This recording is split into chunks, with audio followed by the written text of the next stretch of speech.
السلام علیکم ورحمۃ اللہ وبرکاتہ۔ سامعین، امید ہے کہ آپ خیر و عافیت سے ہوں گے۔ سامعین، آپ اسکرین پر جس تصویر کو دیکھ رہے ہیں یہ دارالعلوم دیوبند کی مسجد رشید کا خوبصورت منظر ہے اور خوبصورت تصویر ہے۔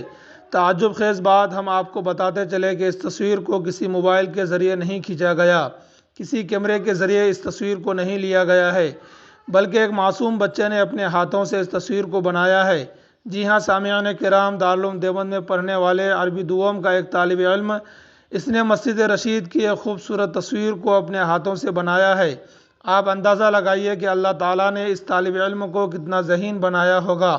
کمال کی بات تو یہ ہے کہ دارالعلوم دیوبند نے اس تصویر کو اتنا پسند کیا کہ دارالعلوم کے کتب خانے کے اندر فریم میں چسپاں کر کے اس تصویر کو لٹکا دیا گیا۔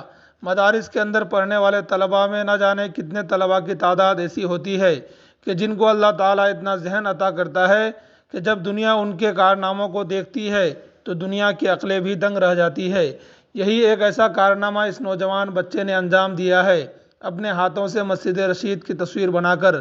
جب لوگوں نے اس منظر کو دیکھا، اس تصویر کو دیکھا تو ان کی عقلیں بھی دنگ رہ گئی اور اس خوبصورت تصویر کو دارالعلوم دیوبند کے کتب خانے میں چسپاں کر دیا گیا۔ جس طالب علم نے اس کارنامے کو انجام دیا ہے اس کا نام محمد اشرف عالم بتایا جا رہا ہے۔ اللہ تعالیٰ سے دعا ہے کہ اللہ تعالیٰ اس بچے کو دین اسلام کی خدمت کے لیے قبول فرمائے، باری تعالیٰ اس کی امیدوں کو پورا فرمائے۔ اللہ تعالیٰ دارالعلوم دیوبند اور اکابر دارالعلوم دیوبند کی حفاظت فرمائے۔ اللہ تعالیٰ دارالعلوم دیوبند میں پڑھنے والے طلباء اور پڑھانے والے اساتذہ کرام کی حفاظت فرمائے۔ اللہ تعالیٰ ان کو نظر بد سے بچائے۔ سامعین، ویڈیو کے متعلق آپ کی کیا رائے ہے کمنٹ کر کے ضرور بتائیں۔ چینل پر نئے ہیں تو چینل کو ضرور سبسکرائب کیجیے، ویڈیو کو زیادہ سے زیادہ شیئر کیجیے۔ والسلام علیکم ورحمۃ اللہ وبرکاتہ۔